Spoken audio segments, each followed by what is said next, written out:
자, 앞서 잠깐 한중 정상회담 전해드렸습니다마는 조금 전에 정상회담이 시작이 됐습니다. 시진핑 주석과 윤석열 대통령과 시진핑 주석이 3년 만에 다시 만났습니다. 문재인 정부 당시인 2019년 이후에 처음 있는 일입니다.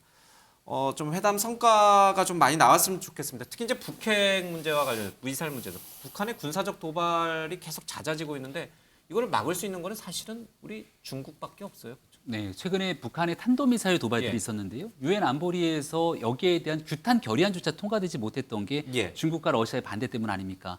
미국과 중국의 정상회담에서 의미 있는 결과를 도출했던 것은 우크라이나의 핵무기 사용에 대해서는 단호하게 반대하는 점들을 끄집어냈던 것처럼 북한의 핵과 미사일 위협에 대해서 시진핑 주석이 뭔가 국제사회에서 할 수 있는 일들에 대해서 미국도 얘기하고 있는 만큼 뭔가 영내에서 오늘 한중 정상회담에서도 의미 있는 결과물들이 도출됐으면 좋겠다는 바람을 갖고 있습니다. 사실은 근데 한중 관계가 지금 살얼음판을 걷는 것 같아요. 군사적으로 그렇죠. 대만 문제를 둘러싸고 외교적으로도 그렇죠. 경제적으로도 사실은 굉장히 좀 우리 불편하죠.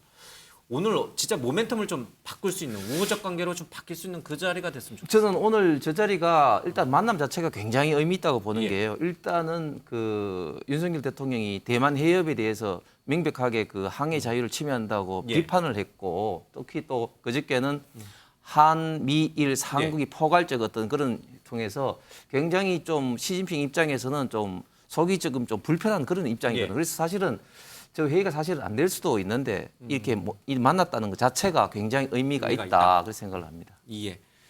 뭐 야당도 이 한중 정상회담에 대해서는 크게 비판적 논평할 건 아니죠. 그렇습니다.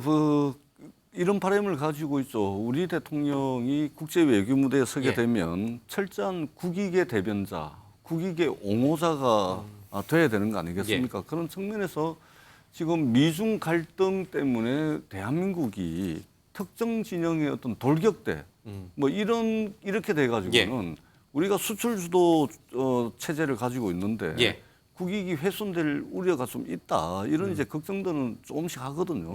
그래서 철저한 국익의 대변자, 국익의 옹호자로서의 대한민국 대통령의 역할을 잘 수행하시고 돌아오시라 이런 기대를 저희들이 가지고 있습니다. 그러니까 이제 이런 얘기들 한중회담, 한미일 회담 뭐 이런 것들이 이제 뉴스의 중심이 돼야 됩니다. 뭐 김건희 여사가 중심이 돼서는 안 돼요. 알겠습니다.